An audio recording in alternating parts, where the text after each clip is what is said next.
Assalamualaikum warahmatullahi wabarakatuh. Waalaikumsalam warahmatullahi wabarakatuh. Selamat siang kawan-kawan sekalian. Baik, pertama-tama marilah kita panjatkan puji syukur kita atas kehadiran Allah Subhanahu wa taala. Berkat rahmat dan hidayahnya lah kita dapat berkumpul pada Zoom kali ini untuk membahas materi yaitu tentang sejarah masyarakat Indonesia. Salawat berserta salam tak lupa pula kita panjatkan kepada junjungan kita Nabi besar Muhammad SAW yang telah membawa kita dari alam jahiliyah menuju arah malam yang terang benderang seperti yang kita rasakan pada saat ini. Baiklah, saya sendiri Dina Piko sebagai presenter pada pertemuan kali ini, dan ada beberapa rekan saya, yaitu yang pertama Roji Saputra, yang kedua Lesti Titup Panduri, yang terakhir Itiona Selviana. Pada kesempatan ini kami akan membahas yaitu tentang sejarah masyarakat Indonesia. Yang pertama dengan submateri, yang pertama manusia purba, yang kedua yaitu kehidupan masyarakat pada masa kolonial, yang ketiga itu kehidupan masyarakat pada masa kerajaan, dan yang terakhir yaitu kehidupan masyarakat pada masa pasca kolonial. Oke, baik, langsung saja untuk materi yang pertama yaitu manusia purba. Zaman ketika manusia purba hidup merupakan masa di mana seluruh kehidupan masih bergantung pada alam. Jadi pada zaman ini manusia belum mengenal tulisan. Pada zaman ini juga manusia masih bergantung pada alam. Pola kehidupan manusia purba itu bisa kita lihat antara lain sebagai berikut. Lanjutnya. Berikutnya. Oke, yang pertama yaitu masa berburu dan mengumpulkan makanan. Pada masa ini, manusia berburu dengan tujuan untuk mengumpulkan bahan makanan bagi kelompoknya. Nah, ciri-ciri pada kehidupan ini yaitu tidak memiliki tempat tinggal yang menetap. Yang kedua, memiliki hidup sederhana dan tidak atau dalam kelompok kecil. Yang berikutnya itu mengumpulkan makanan berupa ubi-ubian. Yang berikutnya menggunakan kapak genggam untuk berburu hewan, menepati gua, dan yang terakhir itu membuat lukisan atau cap jari tangan dan babi, rusa dalam keadaan terpana. Lukisan tersebut dibuat menggunakan warna hitam, putih, dan merah. Oke, slide berikutnya.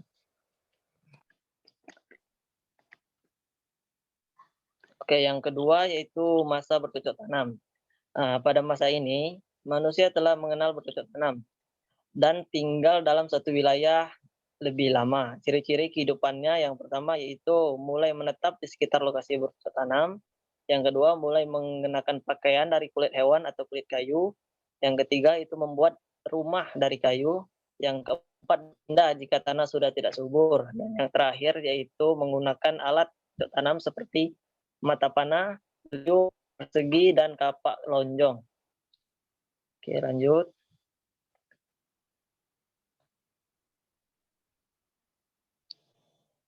Oke, yang ketiga yaitu masa mengenal kepercayaan.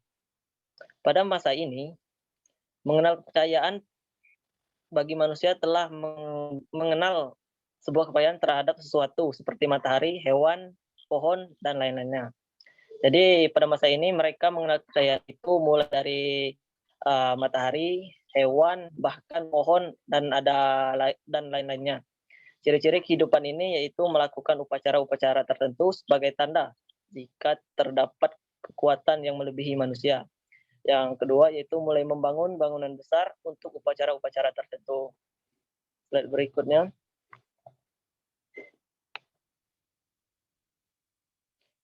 Oke, yang keempat yaitu masa perudagian. Pada masa ini, manusia mulai memiliki kehidupan yang lebih maju. Dengan ciri-ciri kehidupan, mulai tinggal dalam sebuah desa atau perkampungan dalam waktu yang cukup lama. Yang kedua, telah mampu mengelola logam untuk dibuat perhiasan seperti cincin dan kalung. Dan yang ketiga itu mengenal sistem perdagangan sederhana, yaitu barter untuk mendapatkan logam, hasil bercocok tanam, hewan, dan lain-lain. Oke, berikutnya.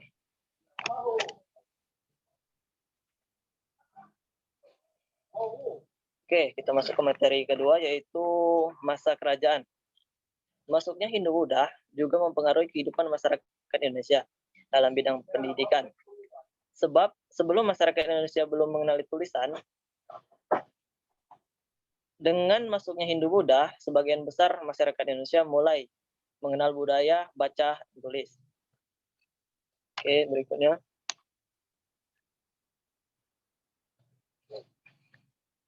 Oke, untuk jenis-jenis kerajaan yang pertama kerajaan Kutai. Di sini kemajuan kerajaan Kutai ditandai dengan adanya golongan terdidik. Mereka terdiri atas golongan Brahma dan Kastria yang kemungkinan sudah berpergian ke India atau pusat-pusat penyebaran agama Hindu di Asia Tenggara. Masyarakat pada golongan ini mendapatkan kedudukan terhormat dalam kerajaannya. Oke, slide berikutnya.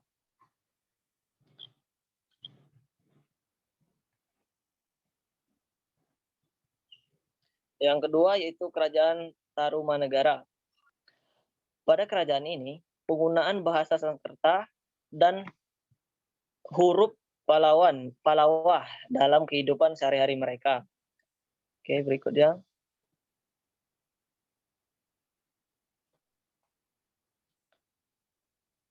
Yang ketiga yaitu kerajaan Sriwijaya. Kerajaan Sriwijaya merupakan pusat penyebaran agama Buddha ke Asia Tenggara, juga sebagai pusat pendidikan dan pengembangan ajaran Buddha. Para pelajar yang akan ke India belajar dulu di pusat pendidikan Sriwijaya. Bahasa yang sering digunakan dalam pendidikan adalah bahasa Melayu kuno. Dalam kerajaannya banyak mengirim warganya untuk belajar agama dan mengetahui pengetahuan umum ke India.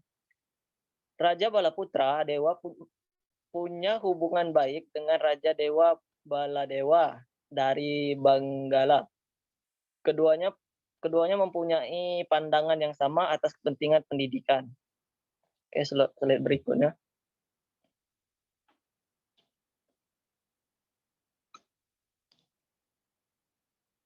Oke, yang berikutnya itu di Jawa ada Kerajaan Mataram, Kediri, dan Majapahit.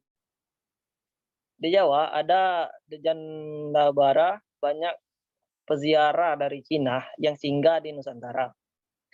Kaum Brahmana merupakan golongan yang menyelenggarakan pendidikan dan pengajaran.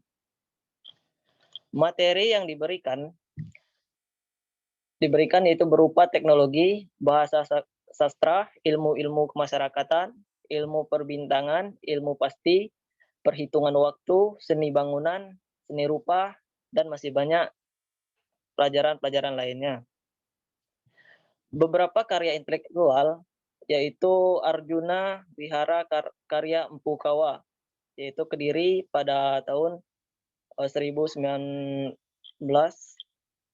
Yang kedua itu Baratayuda karya Empu Sedah Kediri 1157.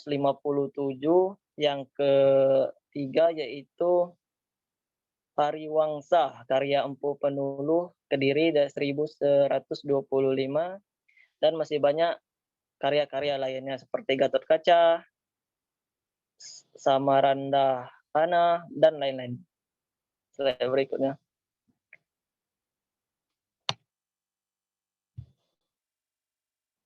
Oke, materi yang berikutnya atau yang ketiga yaitu masa kolonial.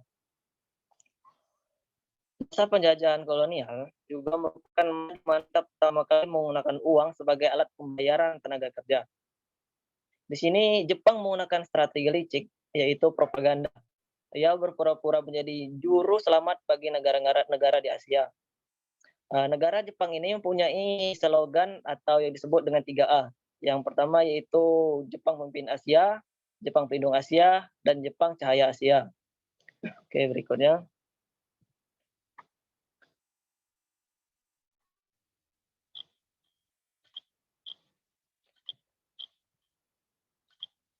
Oke, pada masa ini terdapat perubahan-perubahan dalam beberapa aspek dari penjajahan Jepang. Yang pertama itu geografis, letak geografis, yaitu bertambahnya wilayah kekuasaan Jepang dan pembukaan lahan baru untuk pertanian. Yang kedua yaitu ekonomi, meningkatnya pemasukan kas Jepang dan menderitanya pihak pribumi karena kelaparan, serta menurunnya perekonomian negara Indonesia. Yang ketiga yaitu politik, yaitu meningkatnya ilmu pengetahuan paksa Indonesia, pasukan Indonesia karena mengalami pelajaran berperang dengan Jepang untuk pemberontakan. Yang keempat itu sosial, yaitu pergaulan dan pembatasan pergaulan dengan keluarga, manakala setiap keluarga selalu dipisahkan dengan keluarganya yang lain untuk dipekerjakan. Yang kelima yaitu budaya, masuknya budaya baru dari barat yang dibawa oleh Jepang dalam Indonesia. Oke, slide berikutnya.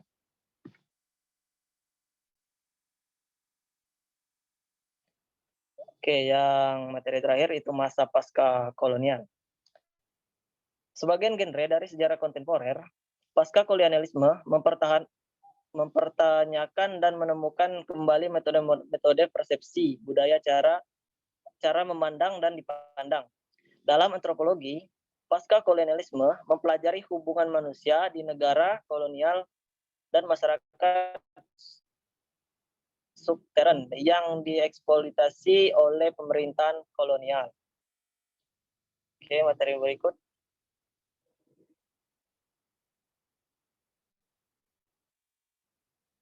Pasca kolonialisme ini atau studi pasca kolonial adalah disiplin akademik dengan metode dikhususkan intelektual yang mempelajari, menjelaskan, dan menilai warisan budaya kolonialisme dan imperialisme serta dampak kemanusiaan dari penjajahan suatu negara dan permukiman pendatang yang bertujuan untuk memanfaatkan penduduk pribumi dan tanahnya.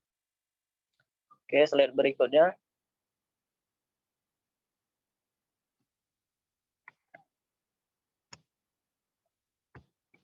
Oke, baik. Terima kasih teman-teman sekalian sudah mendengarkan penjelasan dari saya. Mungkin begitu saja pemaparan dari materi dari saya. Lebih dan kurangnya ini saya mohon maaf. Apabila ada teman-teman yang ingin menambahkan atau mengkritik, memberikan saran pada kesempatan ini, saya persilakan. Izin menambahkan materi. Ya, silakan kepada Saudari Yona Zelviana.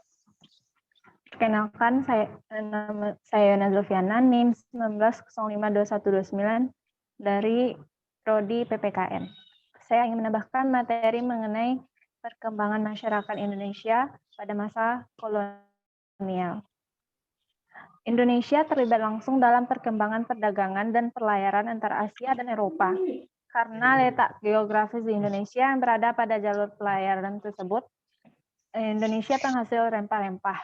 Pada tahun 1521 telah terbuka jalan laut yang menghubungkan Indonesia dengan Eropa Barat. Pusat-pusat perdagangan di Laut Tengah merupakan kawasan yang sangat sibuk dan ramai. Di samping itu, tidak jarang orang-orang Eropa mendatangi pusat-pusat perdagangan laut dalam mendapatkan rempah-rempah.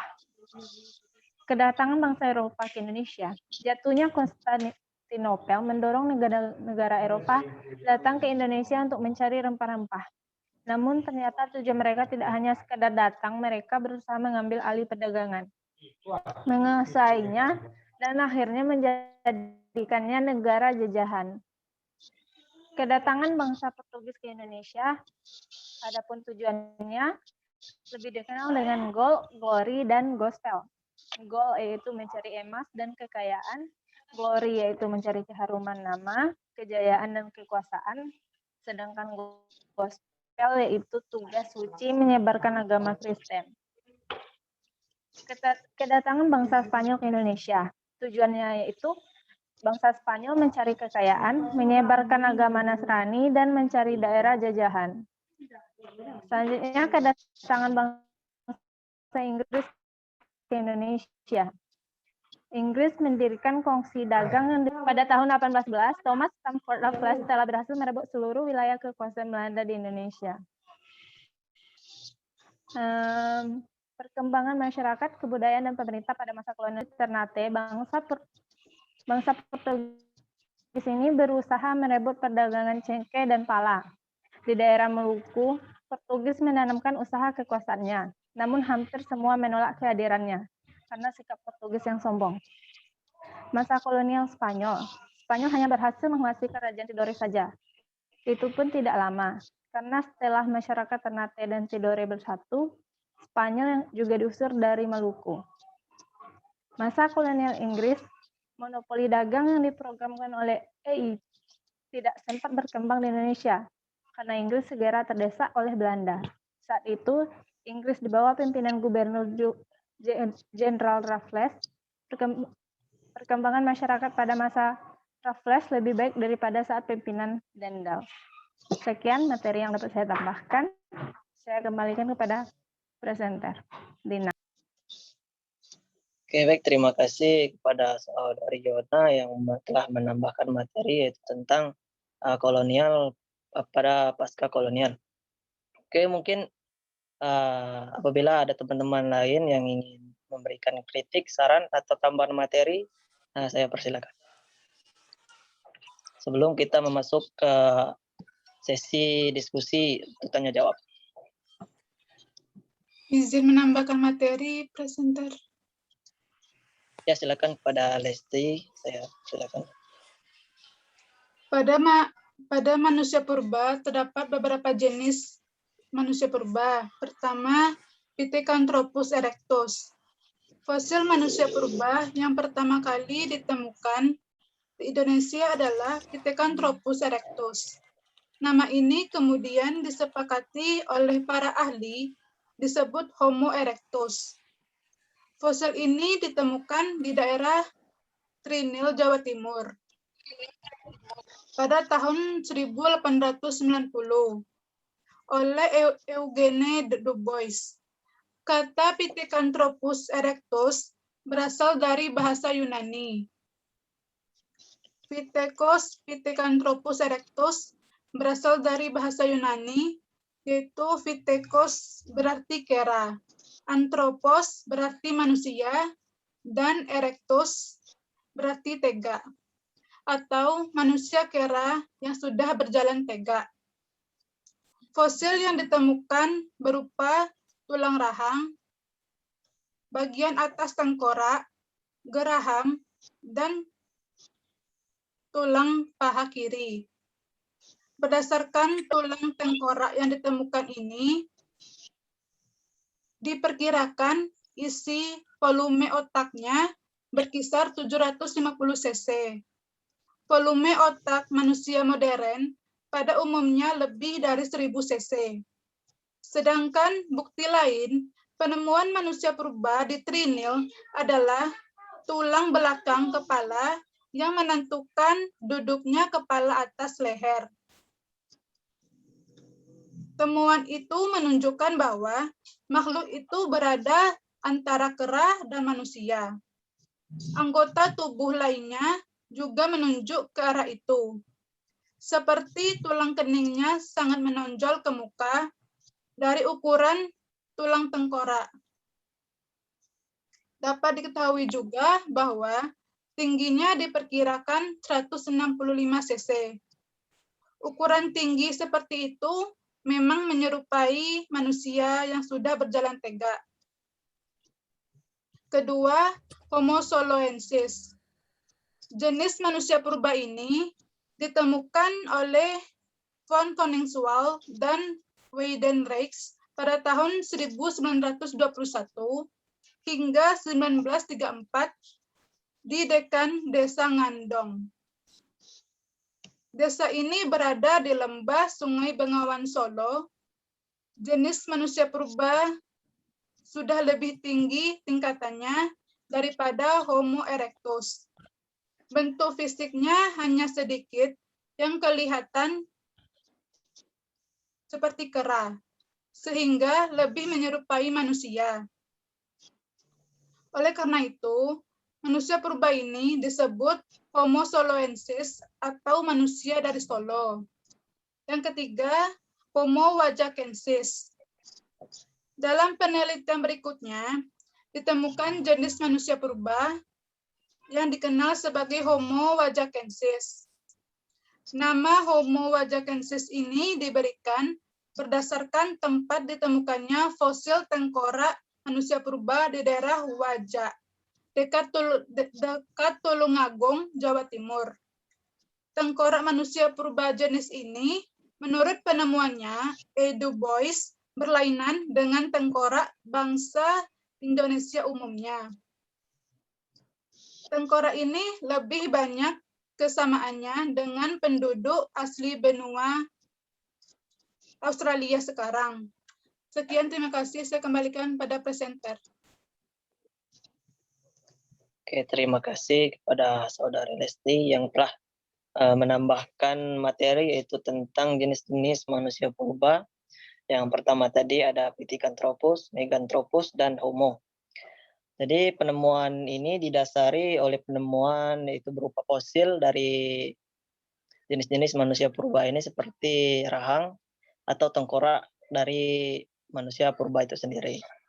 Baik, terima kasih. Mungkin ada lagi teman-teman yang ingin menambahkan, memberikan kritik atau saran? Baiklah, saya Roji Syaputra Hasibuan, NIM 20-13628, Prodi Geografi. Saya sedikit menambahkan tentang manusia Indonesia pada masa prasejarah dan masa sejarah. Manusia Indonesia pada masa prasejarah. Awalnya Kepulauan Indonesia merupakan gugusan terpanjang dan terbesar di dunia dan mendapatkan bentuk kepulauan sekarang ini pada akhir kala es terakhir. Manusia Indonesia tertua sudah ada kira-kira 1 juta tahun yang lalu ketika wilayah Indonesia masih bersambung dengan wilayah Asia. Tan Malaka menyebut manusia prasejarah ini sebagai manusia monyet yang merupakan panduan setengah hewan dan setengah manusia. Oleh penelitian dinamakan Pithecanthropus erectus. Kemudian yang dilalui oleh manusia prasejarah ada 4, yaitu masa berburu dan mengumpulkan makanan tingkat kesederhanaan, masa berburu dan mengumpulkan makanan tingkat lanjut. Kemudian manusia Indonesia masa prasejarah. Perkembangan sistem kepercayaan manusia prasejarah telah mengenal tiada peribadatan, tata paran pelaku, dan tata benda yang harus dilaksanakan dalam ritual tersebut. Konsep Tuhan dalam konteks Indonesia zaman prasejarah bersifat deistik dan tidak dikenal secara manusia. Kekuasaan Tuhan yang besar dan absolut menjadikan Tuhan sebagai sesuatu yang memikat sekaligus menaklukkan. Aspek lain yang tidak terdapat dalam sistem kepercayaan zaman prasejarah adalah pandangan mengenai hidup sesudah mati atau adanya alam lain di luar atau di samping alam kehidupan manusia. Kemudian sistematik kepercayaan ini berlanjut pada taraf masyarakat kesatuan di Indonesia yang merupakan perkembangan dari manusia prasejarah yang menetap di wilayah-wilayah Indonesia. Baiklah, cukup sekian yang bisa saya tambahkan, kembali ke presenter. Oke, terima kasih kepada Saudara Roji yang telah menambahkan materi yaitu tentang manusia prasejarah dan pasca prasejarah. Oke, terima kasih kepada teman-teman yang telah menambahkan materi pada hari ini. Jadi untuk perbaikan ke depannya, saya akan merangkum dari materi-materi yang teman-teman sampaikan demi memperbaiki makalah atau PPT yang telah saya sampaikan pada saat ini. Baik, langsung saja kita masuk ke sesi diskusi, itu tanya jawab. Apabila teman-teman yang ingin mengajukan pertanyaan, sini saya persilahkan pada teman-teman, saya persilahkan. Izin bertanya. Saudara Dinang. Ya, silakan Saudari Yona. Langsung saja. Pertanyaan saya, bagaimana pengaruh masa praaksara terhadap kehidupan manusia zaman sekarang? Apakah manusia masa kini merupakan akibat dari perubahan di masa lalu? Sekian, terima kasih. Terima kasih kepada Saudari Yona. Oke, saya tampung dulu pertanyaan dari teman-teman sekalian. Apabila ada lagi ingin bertanya, saya persilakan. Izin bertanya, presenter.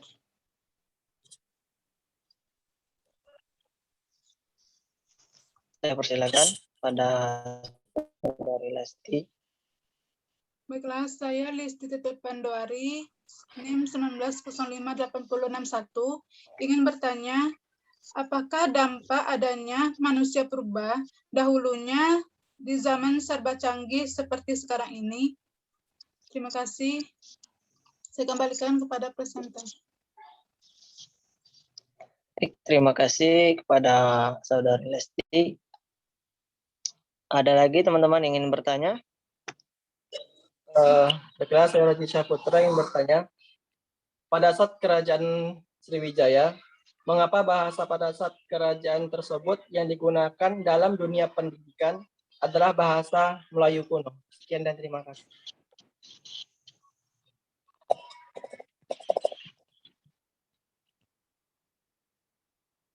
Oke, terima kasih atas pertanyaan dari teman-teman sekalian. Di sini saya memerlukan waktu untuk menjawab pertanyaan dari teman-teman sekalian. Saya mohon untuk menunggu sebentar.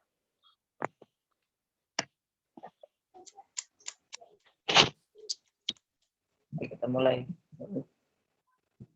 Oke, baik. Di sini saya akan mencoba menjawab, yaitu pertanyaan dari Saudari Yona dengan pertanyaan bagaimana pengaruh masa praksara terhadap kehidupan zaman sekarang, dan apakah manusia kini merupakan akibat dari perubahan dari manusia masa lampau. Oke, baik. Seperti yang kita ketahui, kehidupan awal sejarah manusia sedikit banyak berpengaruh terhadap kehidupan pada masa kini. Dari berbagai aspek dapat kita lihat, yaitu dari aspek kepercayaan, aspek sosial, aspek budaya, dan teknologi. Oke, pada aspek kepercayaan, kehidupan manusia purba pada masa awal sudah mengenal adanya kekuatan besar di alam semesta selain kekuatan individu. Kemudian mencondong munculnya kepercayaan seperti animisme, dinanisme, dan totemisme. Jadi kepercayaan manusia terus berkembang sehingga mulai mengenal beberapa agama seperti Hindu, Buddha, Kristen, dan Islam. Walaupun kepercayaan sudah berkembang menjadi bentuk agama, namun kebanyakan yang tetap mempercayai kekuatan dari benda-benda pusaka dan roh nenek moyang. Selain itu, sebagian besar masyarakat kerap melakukan tradisi upacara keagamaan dan kepercayaan. Yang kedua yaitu aspek sosial. Pada masa zaman modern ini, masyarakat memilih untuk hidup secara berkelompok daripada secara individu. Tersebut dilakukan untuk mempermudah terwujudnya tujuan hidup serta terjadinya stabilitas keamanan dalam masyarakat. Dalam kebudayaan hidup secara berkelompok sudah dilakukan manusia purba sejak zaman bercocok tanam. Yang ketiga yaitu aspek budaya. Zaman modern memunculkan hasil kebudayaan dalam berbagai bentuk gambaran, seperti gambaran, lukisan, tarian, nyanyian, cerita, dan lain-lain. Pada masa mengumpulkan makanan, manusia purba sudah menghasilkan lukisan dalam gua berbentuk cap tangan dan bentuk hewan. Hal tersebut merupakan bukti perkembangan awal peradaban manusia yang menjadi semakin kompleks pada masa kini. Dan yang terakhir yaitu aspek teknologi. Manusia sejak awal peradabannya sudah mulai menggunakan alat dari batu dan tulang untuk mempengaruhi kehidupannya, seperti berburu dan melindungi diri. Hal tersebut merupakan cikal bakal berkembangnya teknologi masyarakat masa kini yang sudah dapat menghasilkan berbagai alat menggunakan teknologi canggih seperti ponsel pintar dan lain-lain. Jadi manusia purba ini sangat berpengaruh pada kehidupan kita yang sekarang, karena mereka manusia pertama yang ada di dunia akan menitik beratkan atau berkembang secara terus-menerus seiring berjalan dengan waktu. Dari berbagai aspek yang saya sebutkan tadi, dapat kita lihat bahwasannya perubahan atau pengaruh manusia purba ini sangat besar terhadap kehidupan pada masyarakat pada masyarakat saat ini. Oke, mungkin itu saja jawaban dari saya. Apabila ada teman-teman yang ingin menambahkan jawaban, saya persilakan.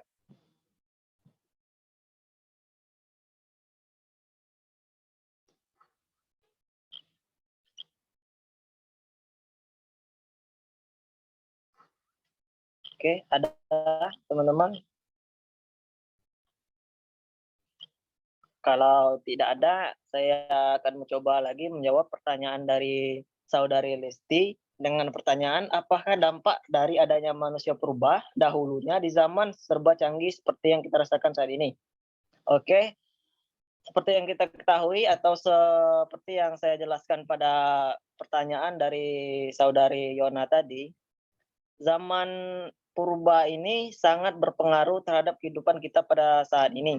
Mereka mempengaruhi berbagai aspek seperti agama, kepercayaan, dan teknologi.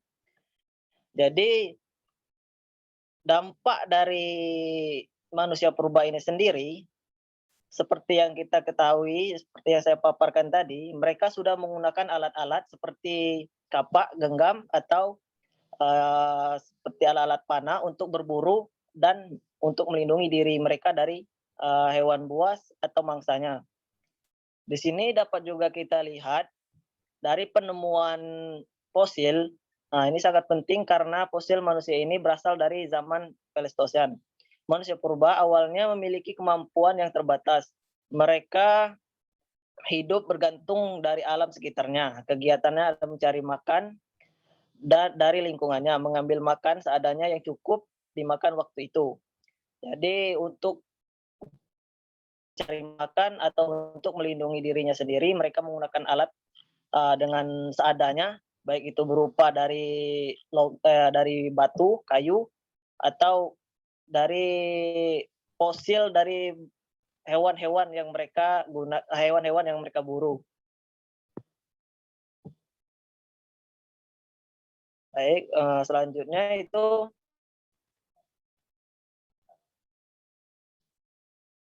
manusia purba ini mereka tinggalnya belum menetap, tinggal di dalam goa-goa secara berkelompok untuk melindungi dari panas dingin dari keadaan seperti itu. Banyaknya ditemukan berbagai bukit situs kebudayaan di Indonesia seperti kebudayaan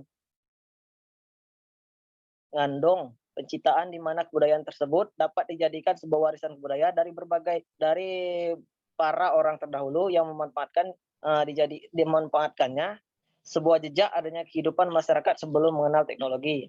Yang masa sekarang dalam berajat juga dibutuhkan bukti agar sejarah itu tidak pudar oleh kemajuan zaman. Jadi sebelum mereka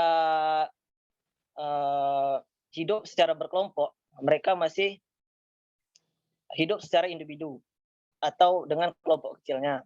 Mereka bertahan hidup di dalam goa-goa dan mereka pun tidak menetap secara lama di tempat sana.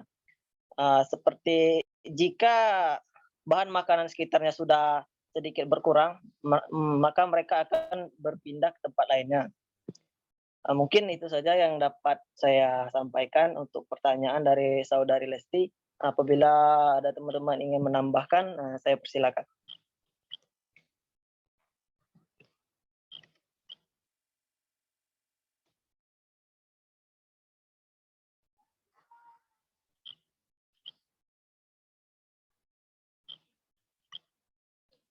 Oke, kalau tidak ada, saya akan mencoba menjawab. Nah, ini pertanyaan dari Saudara Roji.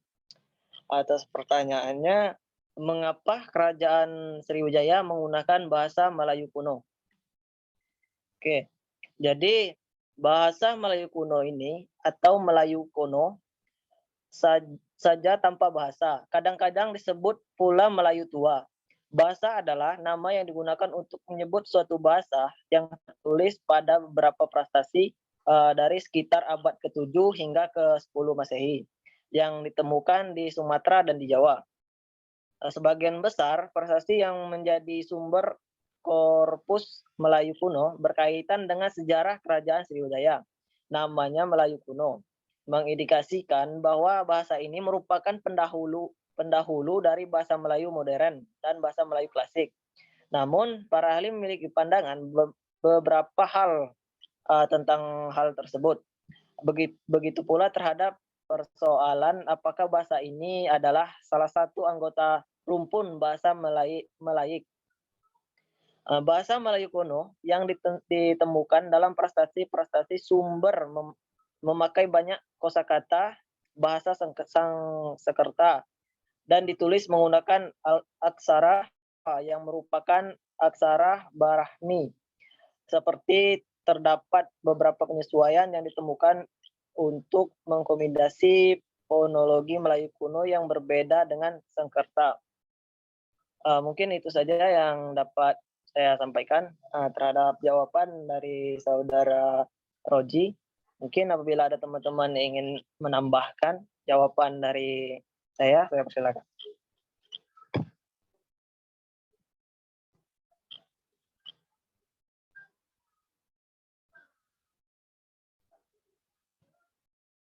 Oke, kalau tidak ada, setelah saya menjawab pertanyaan dari teman-teman sekalian, mungkin apakah teman-teman yang bertanya tadi sudah menerima atau cukup jelas jawaban dari yang saya sampaikan? Sudah, presenter.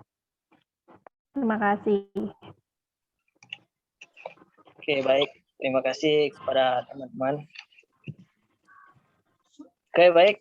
Dengan berakhirnya pertanyaan-pertanyaan yang sudah saya jawab tadi, mungkin berakhir pula diskusi kita pada kesempatan ini. Apabila dalam kesempatan ini ada kata-kata yang kurang berkenan atau kata-kata yang kurang pas di hati teman-teman sekalian, saya sendiri sebagai pemateri mohon maaf apabila ada salah. Lebih dan kurangnya saya mohon ampun. Kita tutup diskusi kita hari ini dengan melapaskan hamdalah. Alhamdulillahirrahmanirrahim. Oke, terima kasih teman-teman sekalian. Wassalamualaikum warahmatullahi wabarakatuh. Waalaikumsalam. Waalaikumsalam warahmatullahi warahmatullahi wabarakatuh. wabarakatuh.